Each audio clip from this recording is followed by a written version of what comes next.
Ricardo, ¿qué diferencia a la neuropsicología del resto de las especialidades clínicas en psicología? ¿Qué casos deben ser tratados específicamente por un neuropsicólogo y no por otras ramas de la psicología? Pues mira, fíjate que en ese sentido, a nivel de la neuropsicología, en mi opinión me parece que la principal diferencia es que la neuropsicología toma un enfoque con un punto de vista más médico. Entonces, en esa gestión, toda la anamnesis, la gestión va dedicada hacia principalmente la observación del ser humano, siempre a nivel de conducta, siempre a nivel de emociones, siempre a nivel de espíritu, siempre de una forma holística, pero siempre con un enfoque más neurológico y principalmente yendo hacia la construcción de sintomatología, cuadros clínicos, cuadros patológicos y pues, ¿verdad? Lo que se considera nueva enfermedad y salud. Igual sé que están involucrados, por ejemplo, tenés participación en los aspectos educativos, también en la reconstrucción, ¿verdad? De repente si una persona ha tenido un accidente, ¿verdad? Y tiene que volver a reaprender, me imagino, algunas cosas a nivel de sus capacidades cognitivas.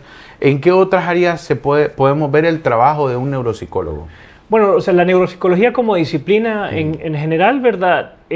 Sabemos que ha ganado mucha importancia en los últimos años, desde que hablamos de neuroeducación, desde que empezamos a decir acerca de que queremos estudiar, entender cómo funciona el cerebro y cómo podemos facilitar un aprendizaje, ¿verdad? Y a nivel clínico, pues, tiene que ver con estas cosas. Y luego también a nivel motivacional, mucho, ¿verdad? A nivel de motivación, de patrones, de pensamientos, de conductas, a un nivel empresarial también, ¿verdad? Entonces, todas estas partes en donde nosotros sabemos que de repente hay formas que podemos hackear o de que podemos encontrar sistemas que puedan ser más eficientes para lograr algo en la medida que nosotros entendemos el cerebro, pues podemos tratar de hacer esas mejoras a estos niveles.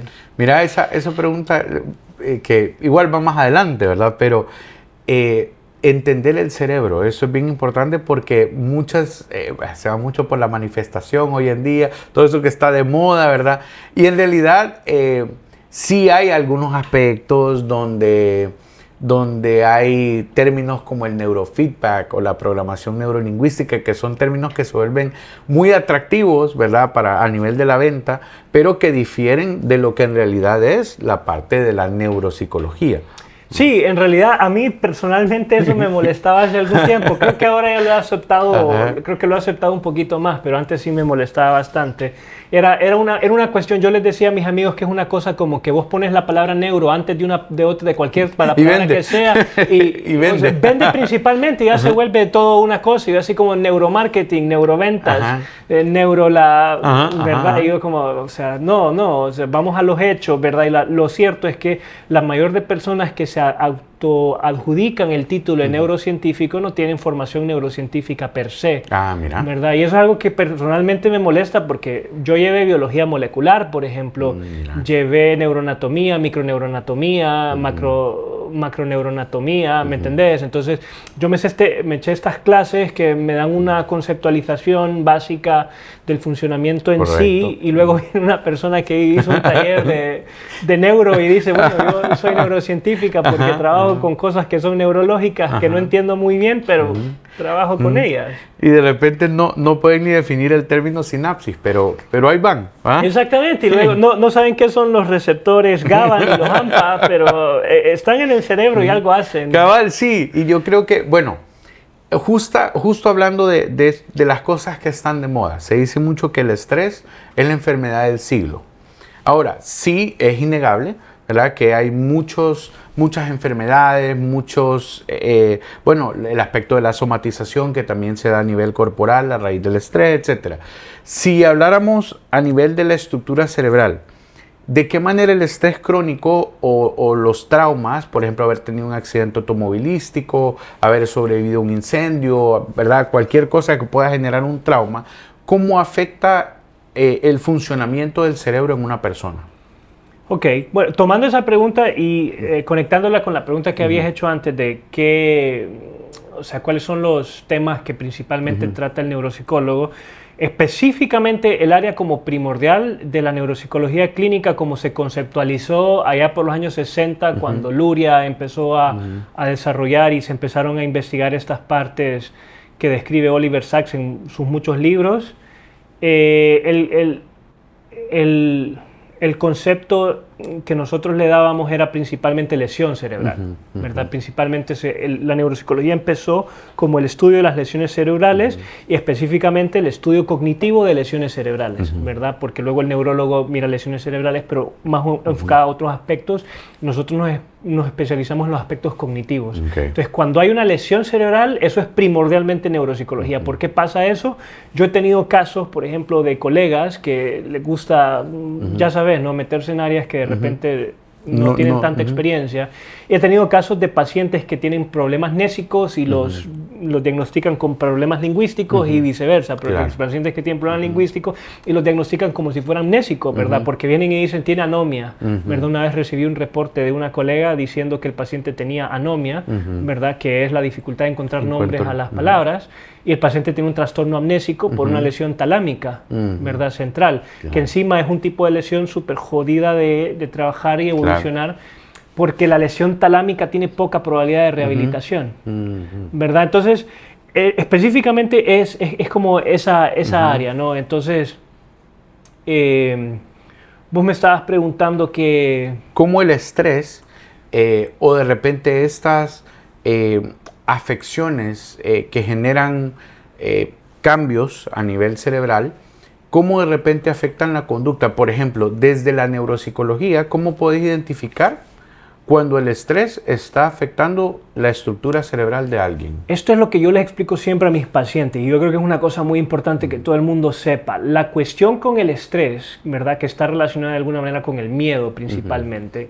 es que el sistema ubica el miedo, la emoción del miedo, como su mecanismo de supervivencia, y para el sistema nervioso central eso significa muchas cosas. Correcto. Entonces, tiene vías prioritarias y tiene capacidades de reclutamiento masivo de energía a nivel de todo el cuerpo, ¿verdad? Lo típico del estómago, cuando hay una reacción de estrés o una reacción nerviosa, cesa su actividad para redirigir esa energía a otros mecanismos, ¿verdad? Vasoconstricción en los capilares para aumentar el flujo en los músculos, aumento de frecuencia respiratoria, aumento de ritmo cardíaco.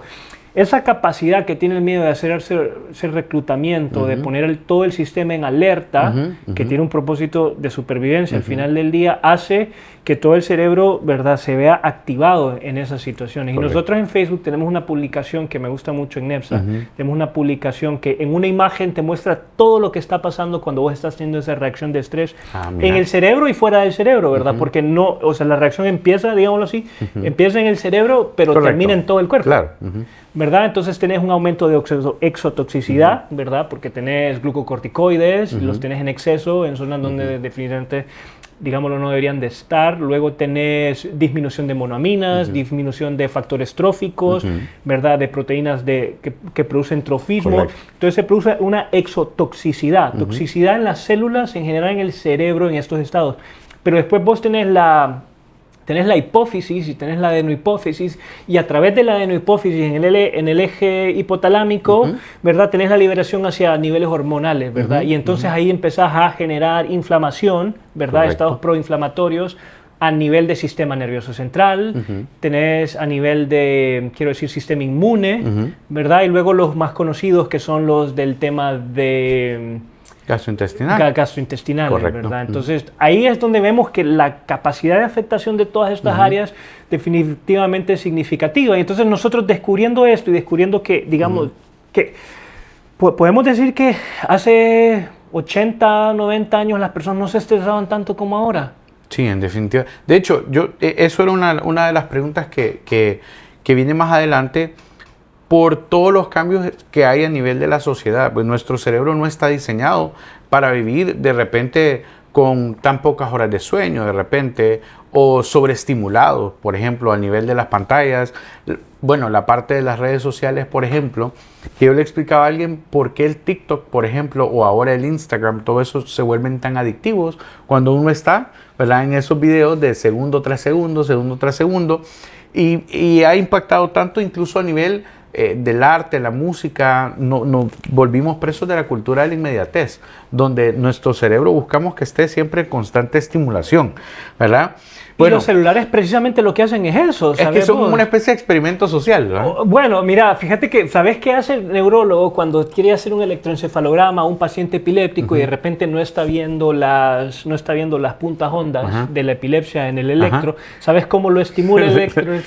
Le ponen luces a parpadear. ¿Sabes qué hace tu teléfono cuando vos estás viendo una película así, la cosa va? Entonces, sí, sobreestimula definitivamente. Claro. No, y de hecho podemos ver cómo hay gente, por ejemplo, adicta a estar viendo si tiene notificaciones.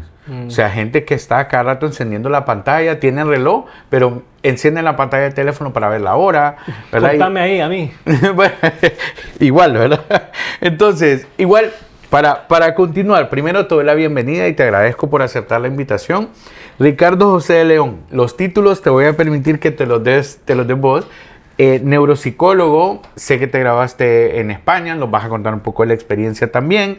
Director, fundador de NEPSA, también nos tenés que... Fundador no, pero director sí. Director sí, fundador no. Ok, va. Y de igual forma, ya tienen que visitar la página de él para que puedan ver ese video relacionado al estrés. Y él también tiene algunos episodios que pueden ver e informarse acerca de estos temas de la neuropsicología. Ricardo José León, contanos porfa qué hay detrás de tu conocimiento. Contanos. Bueno, pues primero que nada soy licenciado en psicología, ¿verdad? Hice el grado con Donald. En algunas clases fuimos compañeros en algunas clases. Luego hice una maestría en neurociencias, ¿verdad? En la Universidad de Santiago de Compostela, en España. Posteriormente hice la especialidad en neuropsicología en la Universidad de Salamanca, donde yo originalmente me especialicé en el trabajo de lesiones cerebrales en adultos mayores.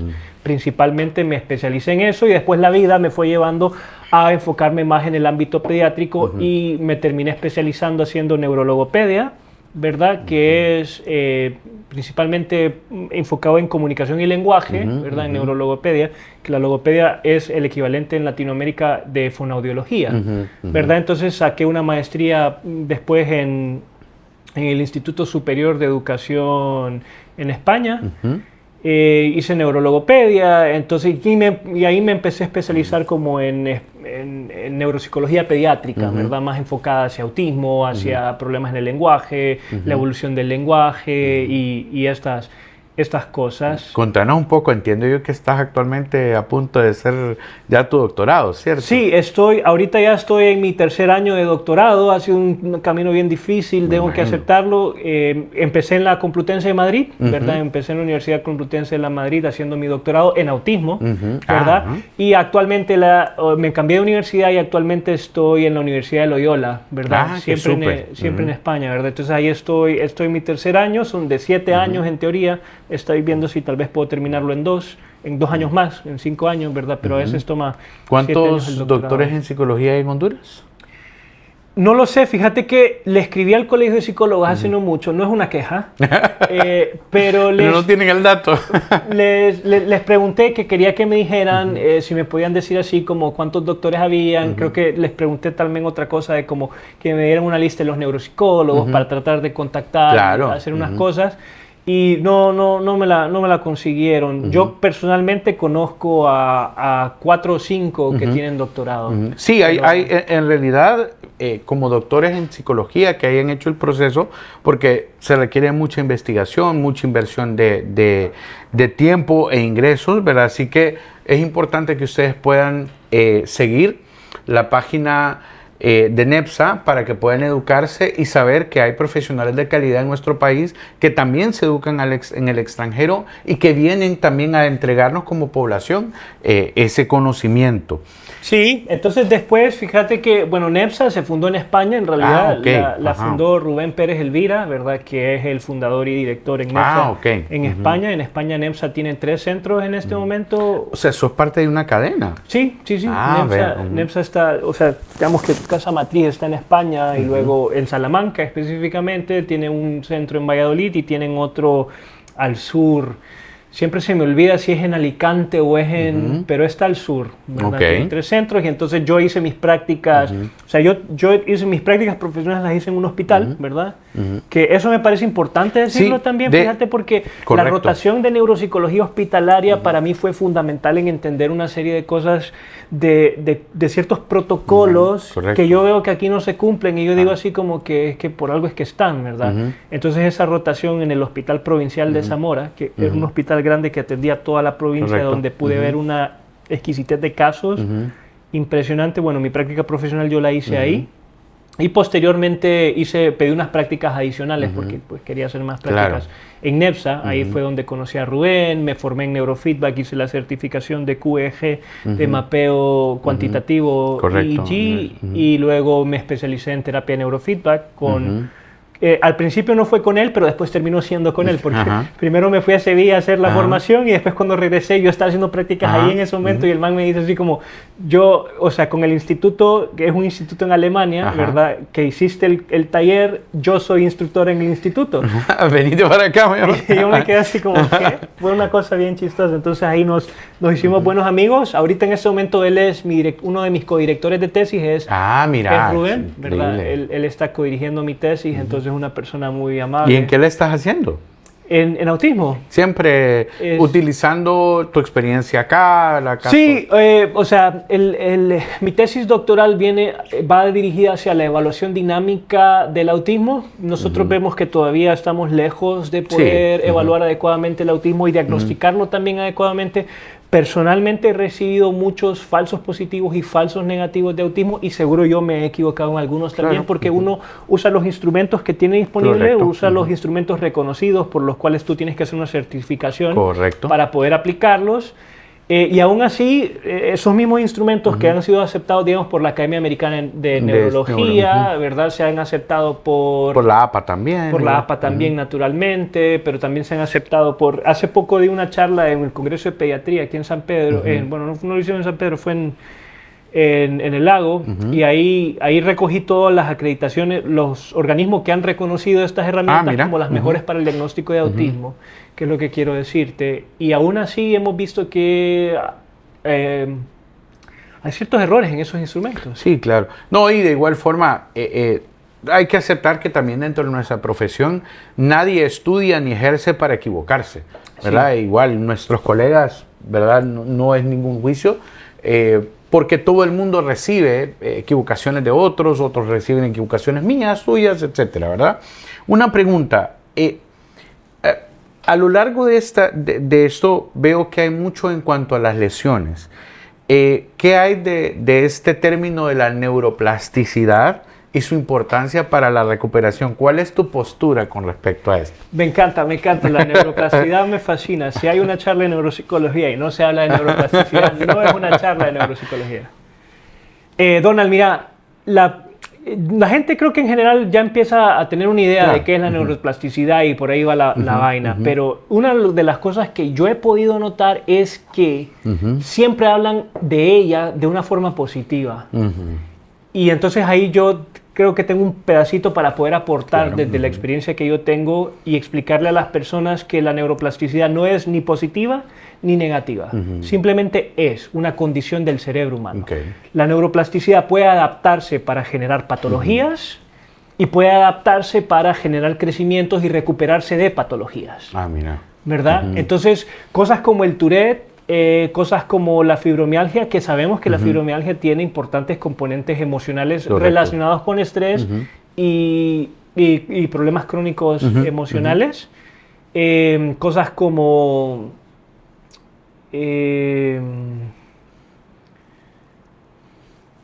TDAH, autismo, cualquiera. No, o sea, pero es que, bueno, sí, cosas como retrasos del habla, por ejemplo, ¿verdad? Entonces, la neuroplasticidad está involucrada en que se desarrollen estas patologías, como el tema de las pantallas, por ejemplo, que creo que vamos a hablar de eso más adelante, y ya lo estábamos mencionando anteriormente. ¿Modifican la neuroplasticidad de las pantallas? Sí lo hacen. Tanto así que nosotros sabemos, la OMS ya lo ha establecido, niños menores de 3 años, 0 uso de pantallas, nada de pantallas. Ya lo tenemos clarísimo todo, porque las investigaciones investigaciones son contundentes. Y a nivel de investigación, vos sabés que es difícil encontrar niveles de significancia de un 100%. Claro. ¿Verdad? Entonces vos te conformás con un 95% que representa un 5% de error. Claro. ¿Verdad? Y encontrar un 99% es complicadísimo y el 100 no existe. Claro. Entonces, sin embargo, en pantallas nosotros vemos una correlación Claro. del 99%, lo sabemos, ¿verdad? Impresionante. La neuroplasticidad de las pantallas modifican el cerebro y lo desajustan, retrasando el lenguaje, retrasando habilidades adaptativas, afectando habilidades sociales, entre otro montón de cosas. Entonces, la neuroplasticidad es la capacidad del cerebro que tiene de adaptarse a su ambiente y producir cambios estructurales a nivel neuronal. Y entonces, lo que pasa con las neuronas, y esto es una cosa muy interesante, que se llama Hebbian plasticity, o la plasticidad de Hebb. Donald Hebb es un fisiólogo, psicólogo, ¿verdad? Que como en los años 80 describió lo que las neuronas hacían, y él básicamente fue el que acuñó el término de plasticidad cerebral, principalmente.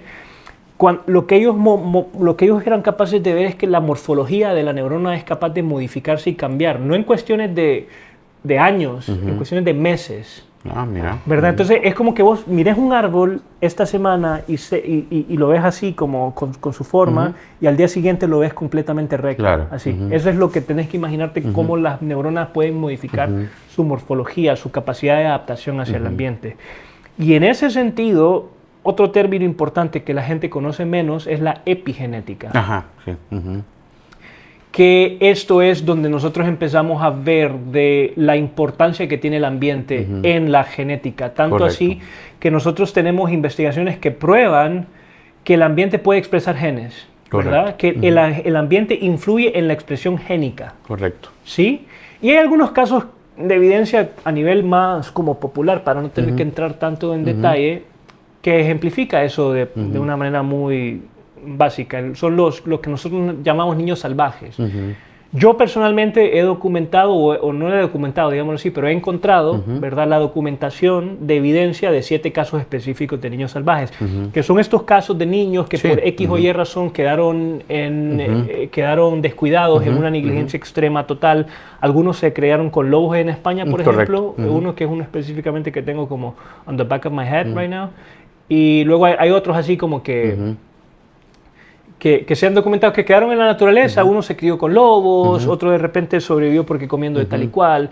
Una de las cosas que vemos es que la plasticidad es tal que en estos chicos que perdieron los periodos críticos de desarrollo, perdieron las ventanas de oportunidad, ¿verdad? Y como perdieron esas ventanas, las habilidades que no desarrollaron en ese momento no las desarrollaron nunca después. Eso es debido a la plasticidad cerebral. ¿Y se puede trabajar eso?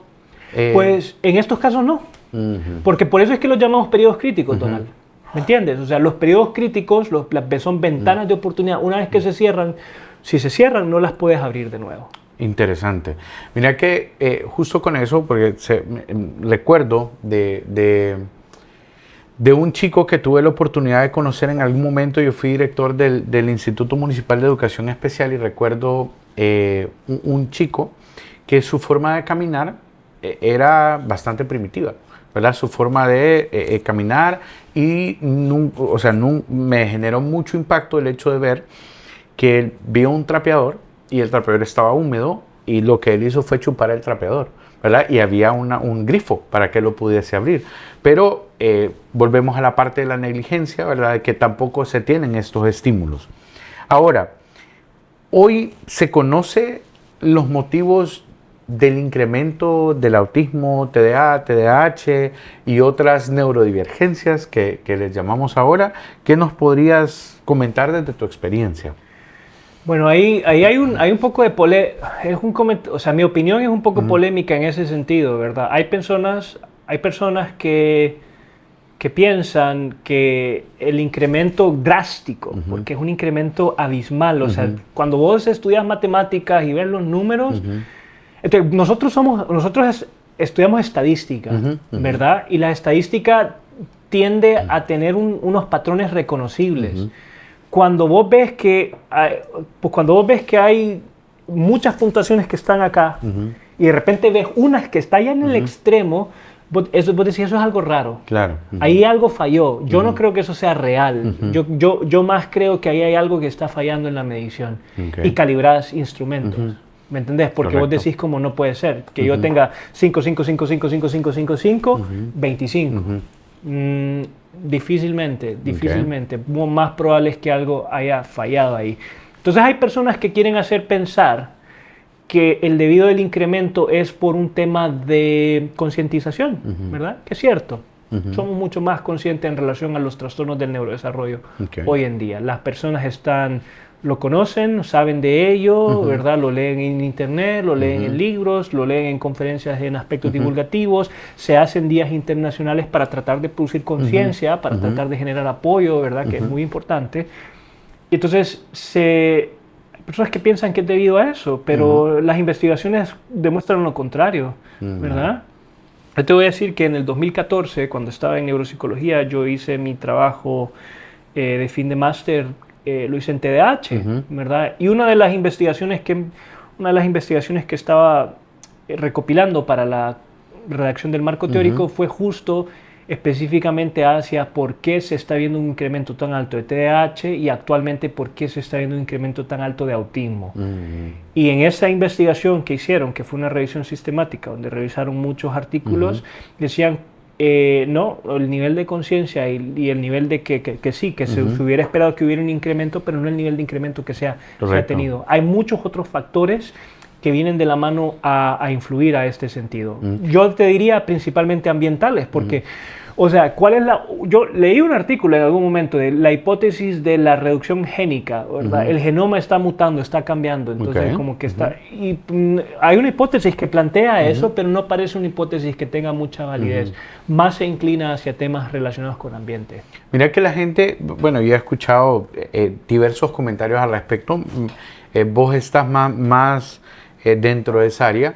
Hay gente que dice acerca de la alimentación transgénica, que hay mucha mutación ahora en lo que nosotros comemos, la estimulación. Ahora, está este mito, ¿verdad? De no, si tiene 2 años o si ya llegó a los 18 meses y no hace ciertas cosas, entonces ya de repente se encasilla en un diagnóstico.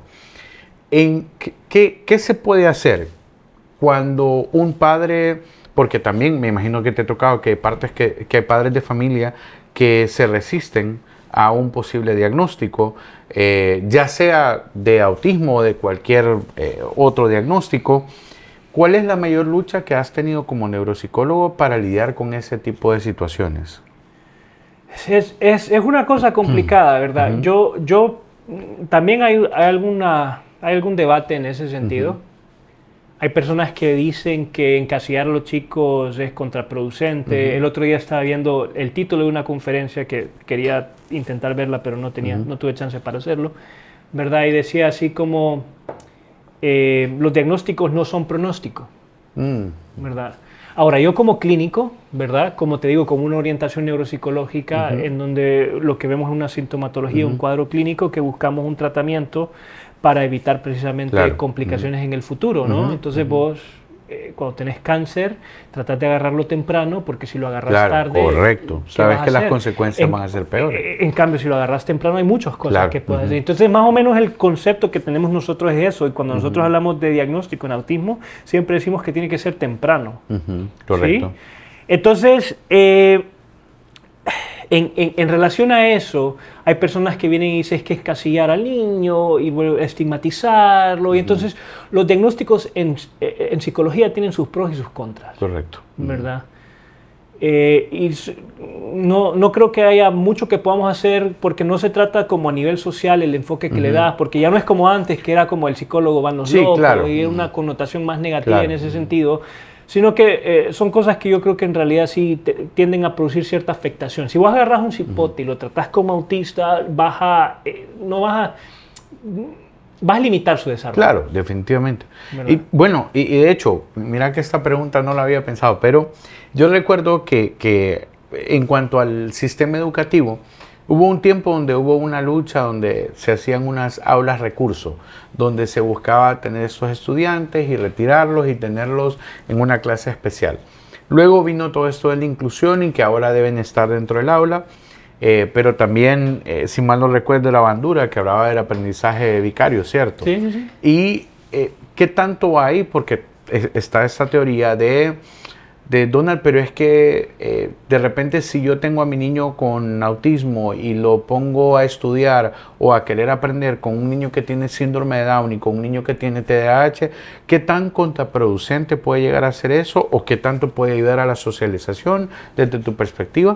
Sí, también tenemos una discusión, o sea, parece que discutimos de todo aquí en la ciencia, ¿eh? Hay personas que hablan acerca de como una inclusión total y luego a esto le llaman un nivel de segregación, ¿verdad? Yo personalmente creo que lo más adecuado a nivel de lo que se puede recoger de evidencia está en un poquito de las dos. Entonces, queremos tener a los chicos incluidos habitualmente, digamos, a lo largo del día dentro de los salones de clase con sus compañeros. Y luego queremos ocasionalmente agarrarlos y ponerlos a desarrollar habilidades específicas.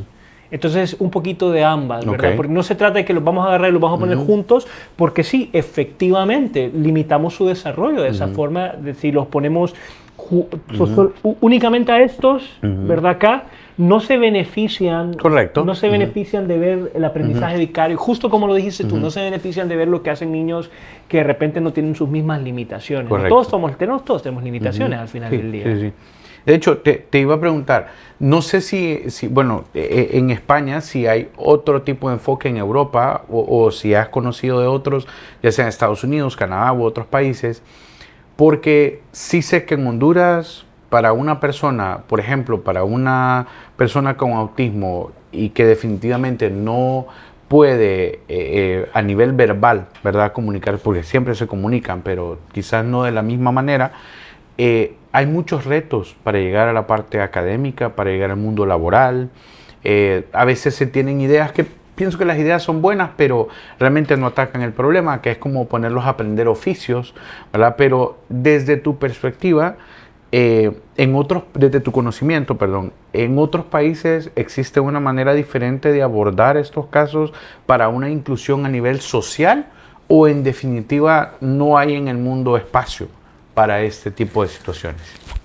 Justo asistí como en septiembre a una conferencia de actualización en línea en Sevilla, en España, una conferencia de autismo, de actualización de autismo, que abordaba específicamente ese sentido que vos estás diciendo ahorita. Y yo no estoy tan a favor de esas cosas y no sé si estoy mal en ese sentido.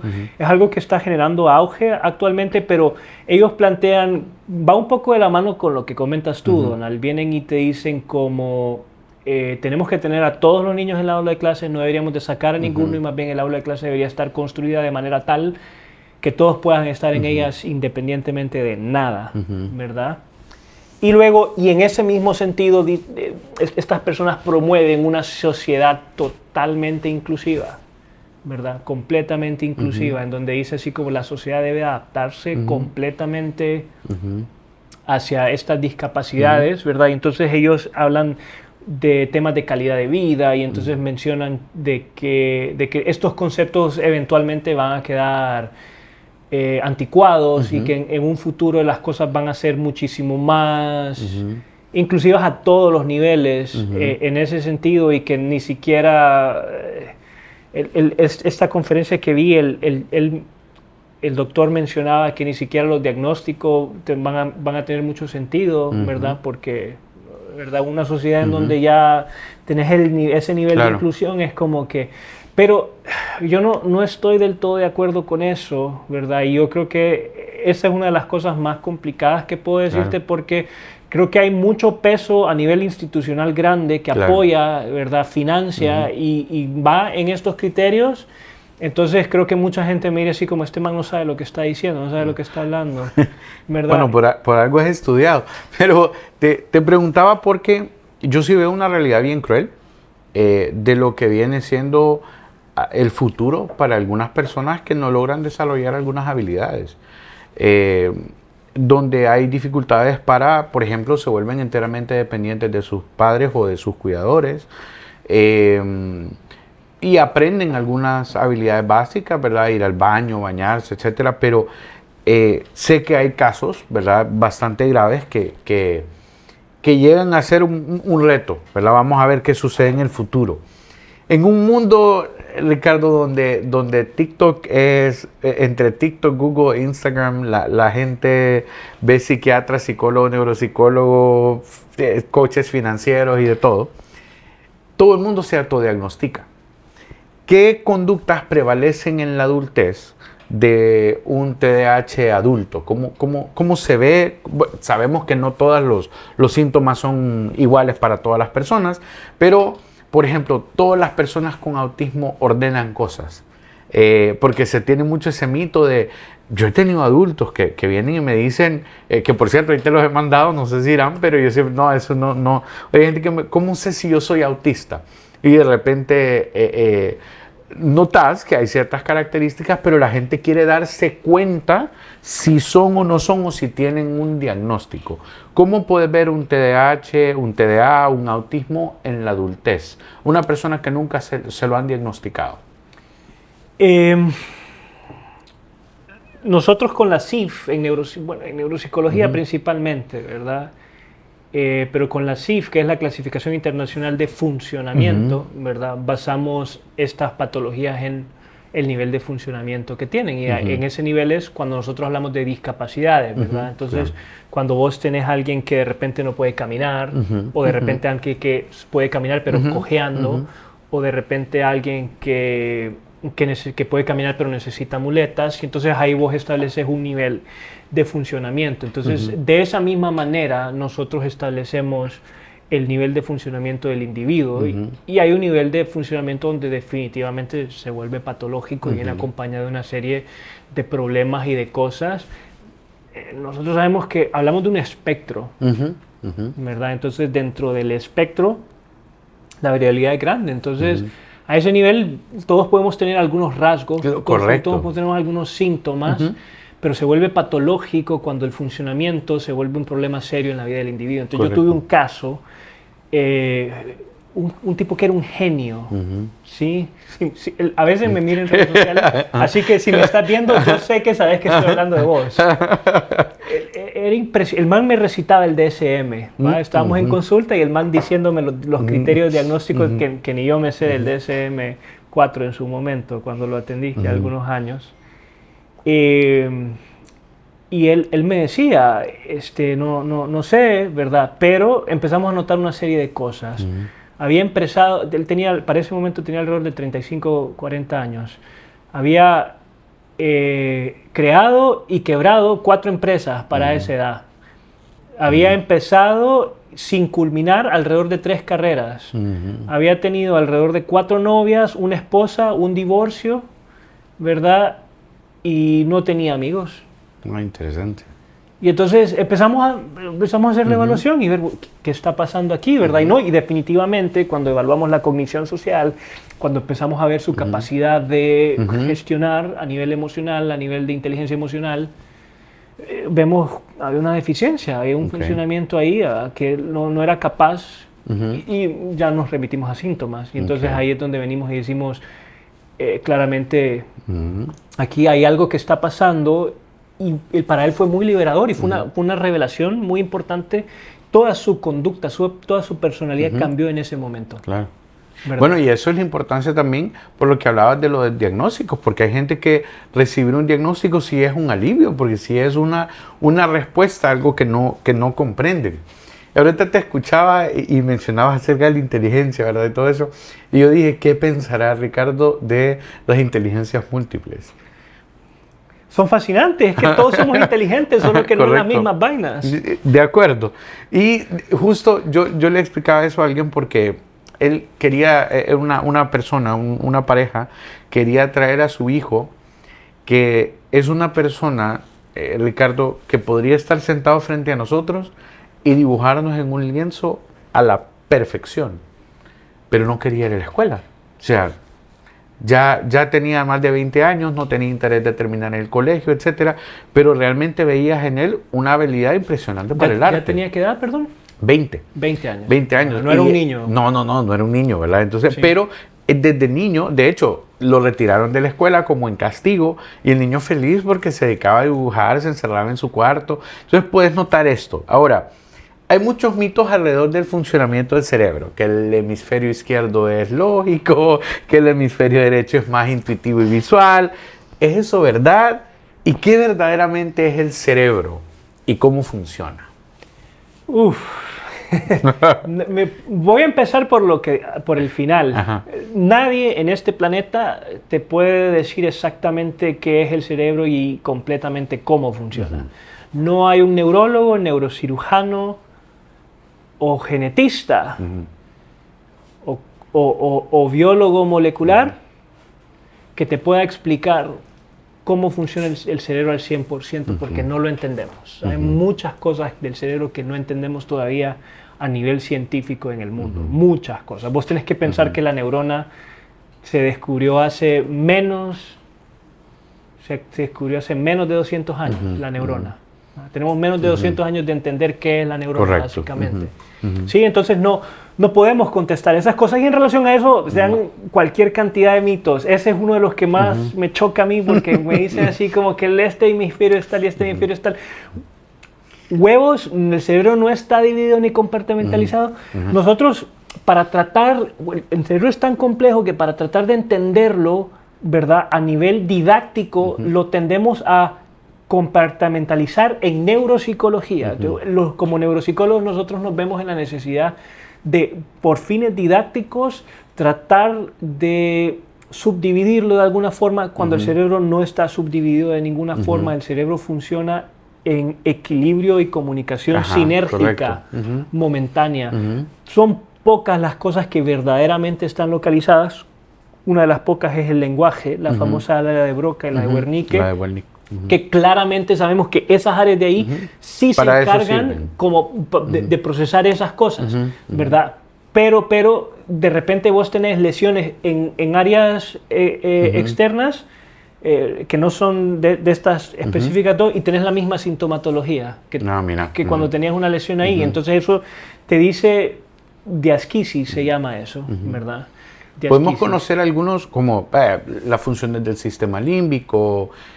Hace poco me realicé un encefalograma en seco con el brainwave, ¿verdad? El brainwave, sí, en Avante. Ajá, cabal. Me llamó mucho la atención, ¿verdad? Con Mauricio. Con Mauricio, sí. Y me llamó mucho la atención, fíjate, porque es interesante ver, ¿verdad?, como algunas ondas cerebrales, ¿verdad?, etcétera. Pero me llama la atención algo, y es, mencionabas que para buscar entenderlo se ha buscado dividirlo. Los lóbulos sí se mantienen, lóbulo occipital, lóbulo temporal, lóbulo sí se mantiene sus funciones. El cerebro tiene 5 lóbulos y hay algunas cosas que de alguna forma están relativamente localizadas, luego la mayor parte no.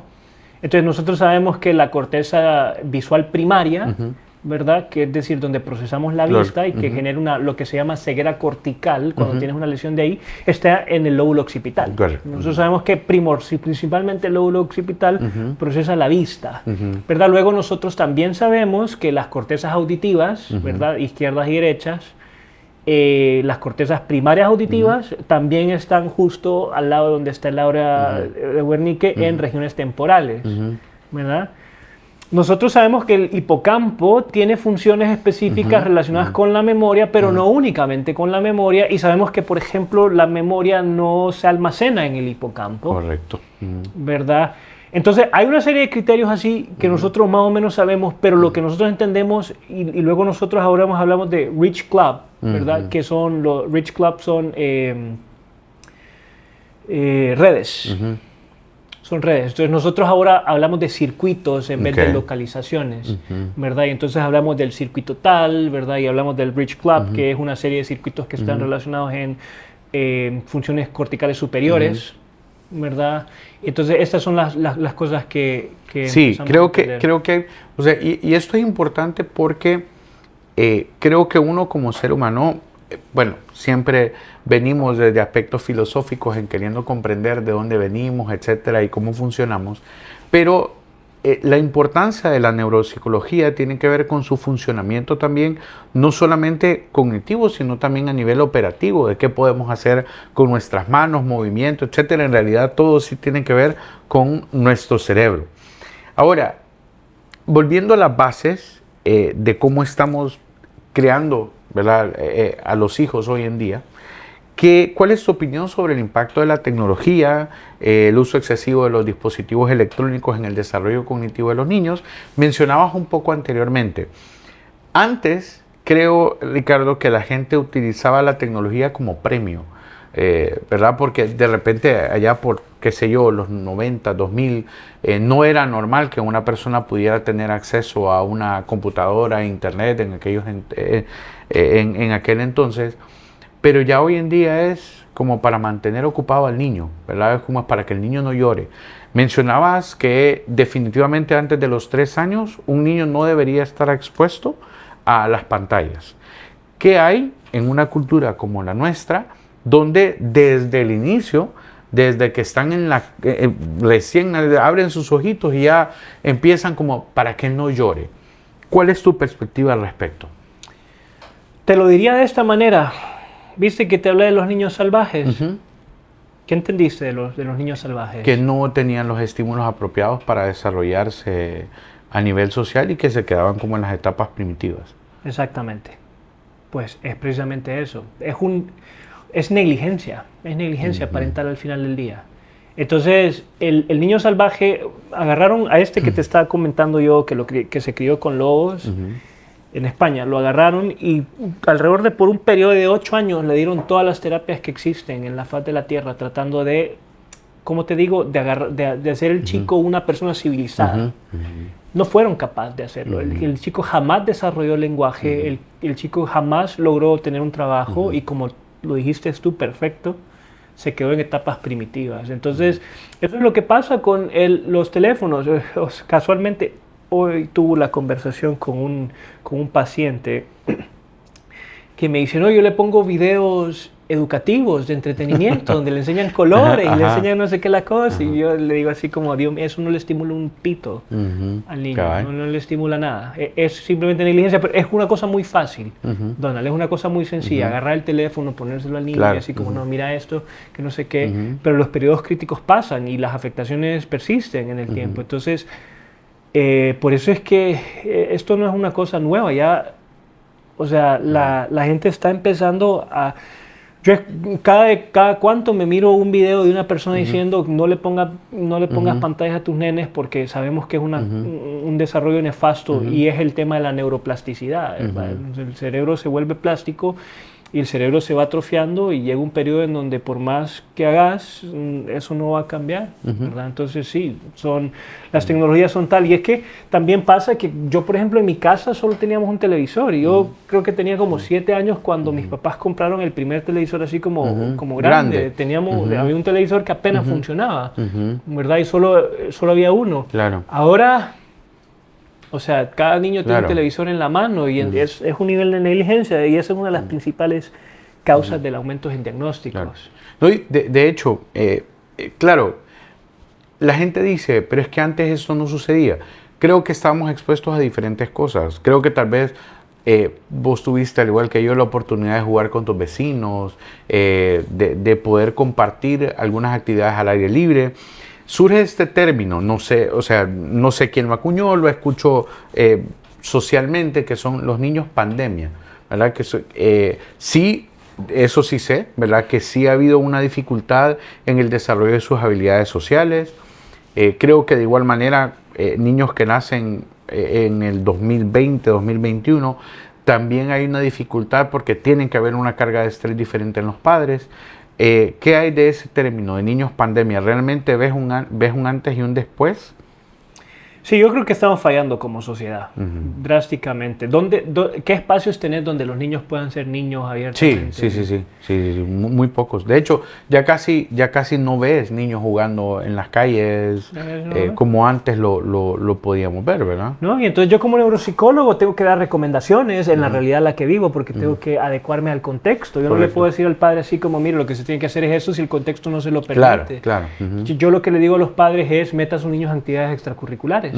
¿Verdad? Porque como no tiene un espacio donde socializar fuera de la escuela, donde pueda ser un niño, donde pueda quemar energía, donde pueda jugar y experimentar, explorar, describir y estimularse en todas estas áreas, porque esos espacios por ejemplo, aquí en Honduras creo que son pocas las colonias que tienen la oportunidad de tener esos espacios seguros donde los niños pueden ir y estar tranquilos, ¿verdad? Pero luego en otras áreas no existe, entonces eso crea la demanda de decir así como, bueno, las pantallas resuelven el problema de qué va a ser el cipote si yo tengo que estar trabajando. Correcto. ¿Verdad? Sin embargo, ya sabemos que no es correcto ni adecuado en lo más mínimo. Entonces, ¿cuál es la respuesta? Actividades extracurriculares, es lo que nos queda recomendar.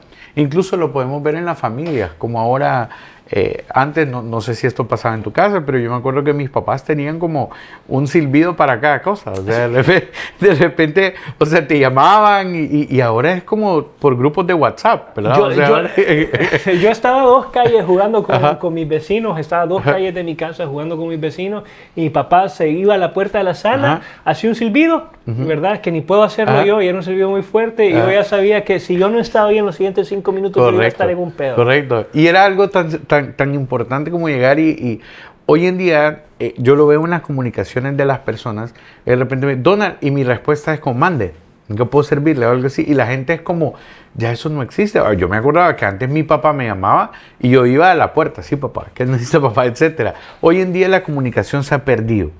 Para ir terminando, ¿podrías compartirnos algún caso o alguna experiencia que haya sido significativa en donde la neuropsicología, bueno, aparte de lo que me acabas de contar, que a esta persona le cambió la vida, pero donde has visto un cambio que haya generado un impacto a nivel de la vida de un paciente a través de la neuropsicología? Pues el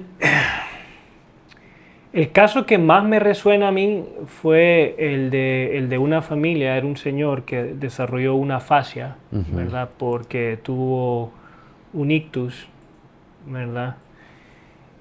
Y entonces la fascia es cuando ya no puedes hablar, ¿verdad? Entonces cuando por una lesión cerebral perdés la capacidad del habla.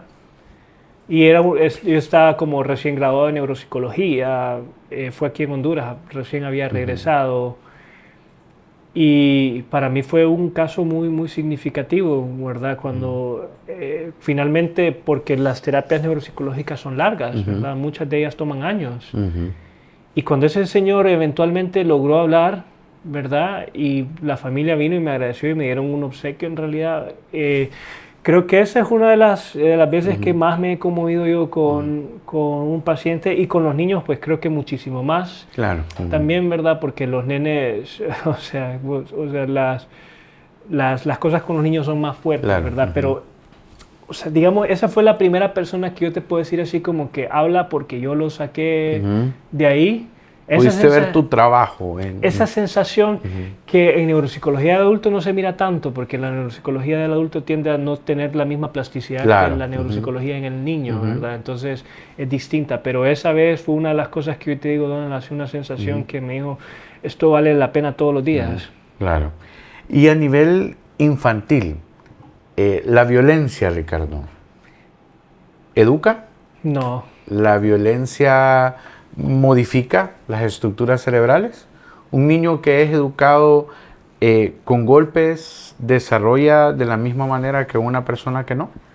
Fíjate que me invitaron en USEM el año pasado a dar una charla de congreso sobre los efectos neuropsicológicos del maltrato infantil, ¿verdad? Ellos estaban organizando un congreso psicológico legal, ¿verdad? En donde tenían derecho y psicología y estaban hablando justo acerca del maltrato infantil y me pidieron que planteara un poquito acerca de los efectos a nivel neuropsicológico de lo que era el maltrato infantil, incluida la negligencia, que yo creo que la negligencia es maltrato. Sí, y en realidad es el maltrato que más se da. Correcto. La negligencia, porque con esto de las pantallas, yo te voy a decir, si nos basamos en los criterios, o sea, te voy a decir que arriba de un 50% de los nenes están sufriendo maltrato infantil. Así, a nivel de negligencia, porque agarrar un cipote y dejarlo 3 horas con un teléfono, eso es maltrato. Correcto. Y los efectos que tiene son similares.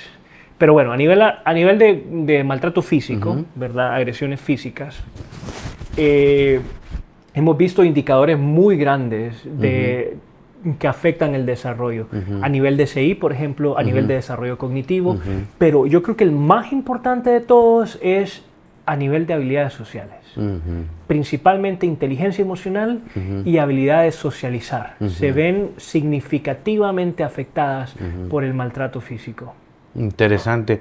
Esto porque la gente se siente orgullosa de decir, es que antes el psicólogo ni existía, era el chilillo, la faja. ¿Has escuchado la del síndrome de chancleta. Estocolmo? Sí, cabal, cabal. Y de hecho, es bien curioso porque la gente se siente orgullosa y la gente dice, no, pero a mí me pegaban todos los días y tan mal no salí, ¿verdad? Entre tantas creencias.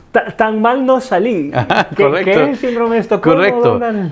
Y viene, bueno, de hecho viene del secuestro que se da en un banco, si mal no recuerdo, en la ciudad de Estocolmo, en donde las personas empezaron a defender a sus captores, ¿cierto? Exactamente, sí, es un mecanismo psicológico de Sí, supervivencia. claro, correcto. Como muchos mecanismos psicológicos, se trata de sobrevivir. Entonces, tú simpatizas con la persona para que tu esquema mental, Correcto, llegue a ¿verdad? sobrevivir. ¿Verdad? Acepte la Correcto. realidad y la puedas ir lidiando. Entonces, Correcto. para ti tiene sentido, porque si no, lo contrario es... Aceptar que las personas que me aman y que están supuestas a cuidarme son quienes me maltratan, ¿verdad? Yo lo habría dicho de una manera mucho más grosera, me gustó muchísimo más como lo dijiste tú, ¿verdad? Pero es parte de, y para finalizar, mira que hace mucho tiempo, en el 2011, me regalaron un libro que se llamaba La Última Lección, que es acerca de Randy Pauch, se llama el escritor. Era un catedrático universitario en una universidad de Estados Unidos, donde la universidad sale con esta dinámica y le empieza a decir a los catedráticos que tienen que planificar una charla. Si se fueran a morir, ¿cuál fuera la última lección que le quisieran dejar a la humanidad? Resulta que cuando le toca al escritor del libro, a Randy Pauch, le acaban de avisar que tiene más de 20 tumores alrededor del cuerpo. Entonces, genuinamente se vuelve su última lección. Y tienen este libro en inglés y una charla que está en YouTube, recomendada, que se llama The Last Lecture, buenísima, en donde él habla de cómo no cumplir, de cómo el hecho de que no hayas cumplido tus sueños de infancia genera un impacto positivo a la larga de tu vida adulta, ¿verdad? Y buenísima la conferencia. En este caso, Ricardo, si tuvieras que dar un mensaje desde tu profesión como persona, ¿qué quisieras que el mundo definitivamente se llevara de este conocimiento tan amplio que tenés acerca de la neuropsicología? Me pones un peso muy grande en los hombros. The Last Lecture. Me quedo en blanco, ¿no? No sabría qué decirte. O sea, ¿qué te digo? No sé, ¿qué considero yo que es lo más importante? ¿Qué es lo que considero yo que la neuropsicología, qué es lo más importante que aporta?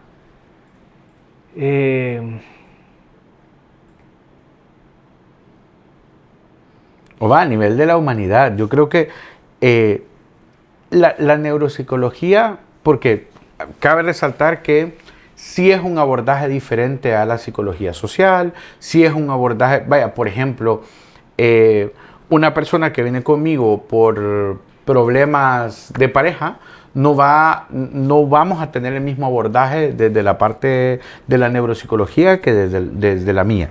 Ahora, por ejemplo, como padre, como miembro de la sociedad, ¿qué pensás que es algo indispensable que la sociedad sí o sí o tiene que saber o tiene que empezar a implementar? Sí, o sea, yo creo que es importante entender cómo funciona tu cuerpo, y para poder entender cómo funciona tu cuerpo tenés que entender cómo funciona el organismo que lo controla. Correcto. Que lo regula, que Correcto. lo lleva a cabo. Así que la neuropsicología a nivel industrial, por ejemplo, se hablan acerca de políticas de felicidad, les dicen en Europa. Ya hay algunos gerentes de felicidad. Exactamente, ya empieza a generar un auge. Parte de esto surge, no digo que principalmente, pero creo que un gran aporte surge del entendimiento de cómo, neurológicamente hablando, el comportamiento y la conducta se mira modificada, ¿verdad? A nivel hormonal, a nivel químico, y luego también a niveles superiores, espirituales, digo yo. Correcto. Me refiero a niveles emocionales también, que hacen que que indicadores de productividad, indicadores Correcto. de tal, se cumplan mucho mejor que cuando vos estás, ¿verdad?, sin estas políticas. Luego a nivel de educación, más o menos el mismo concepto, Correcto. ¿verdad? Más o menos decir así como que o sea, ¿cuál era la probabilidad de que vos tuvieras los resultados? ¿Iban a ser los mismos si lo hacías de esa manera o si los hacías de una forma como más emocionalmente inteligente o neurológicamente más adecuada? Y vas a poder tener mejores resultados, y lo que vamos viendo pues precisamente tiene que ver con eso. Y a nivel de sociedad caminamos hacia lo mismo, caminamos hacia decir como, hombre, es que yo creo que tal vez eso podría ser lo más importante de la neuropsicología. Nosotros ahora sabemos, con los avances que hemos tenido, que podemos tener pacientes esquizofrénicos con tratamientos ambulatorios. Yo tengo un paciente con esquizofrenia que tiene 55 años más o menos. Él es completamente dependiente de su mamá, ¿verdad? Vive en casa con ella, no trabaja, no tiene empleo, y a pesar de mis esfuerzos como neuropsicólogo, desde un enfoque ocupacional, he hecho lo posible para tratar de, y no he logrado conseguir nada, más que algunas cosas mínimas de aumento de independencia. Claro. Tengo una paciente con 21 años con diagnóstico de esquizofrenia que fue a la universidad, para este momento creo que ya debe haberse graduado, trabaja en una empresa familiar, vive sola, el tema de las relaciones románticas creo que le cuesta un poco, pero como a muchas personas que no... que ni siquiera tienen el diagnóstico. Pero lo que quiero decirte es que antes los esquizofrénicos, los pacientes con autismo se quedaban adentro de las casas. Y ahora como sociedad, lo que estábamos platicando antes, ahora como sociedad decimos, esta gente puede trabajar, esta gente puede funcionar. Si la sociedad hace algunas concesiones y les ayuda con algunas cosas, estas personas no tienen por qué estar en un cuarto amarrados. Correcto. Creo que el autoconocimiento es importante, no solamente de lo que uno puede descubrir de uno mismo, sino también del funcionamiento del cerebro. Y me quedé pensando en algo, te escuchaba y yo dije, si me conozco y logro saber cuáles son las fortalezas y deficiencias del órgano que controla mi cuerpo, puedo llegar a ser capaz de elevar mis niveles de productividad y disminuir pues prácticamente las cosas, ya sea que me afectan a nivel fisiológico o a nivel cognitivo. Ricardo, te agradezco la enriquecedora plática, aprendí un montón, sentí que volví a mis clases por un momento y eso es importantísimo. Por favor, contales dónde te pueden seguir, ¿verdad? Y a qué número de teléfono se pueden comunicar o algo.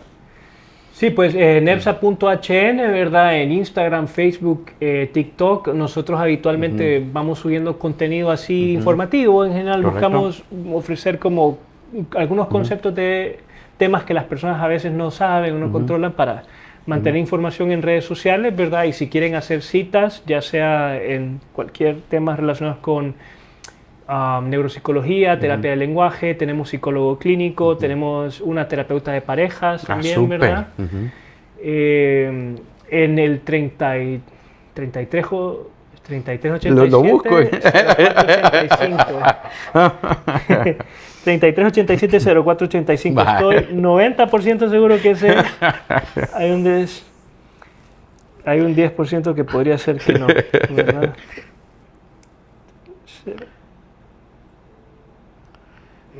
Sí, probablemente sea ese, pero... Igual, pueden encontrarlo en sus redes sociales, ¿verdad? Recuerden, neuropsicólogo, por cierto, puedo dar fe de su trabajo porque hay amistades y pacientes que también hemos compartido. Así que gracias por estar en ese caminar de negativo a positivo. La Ceraza.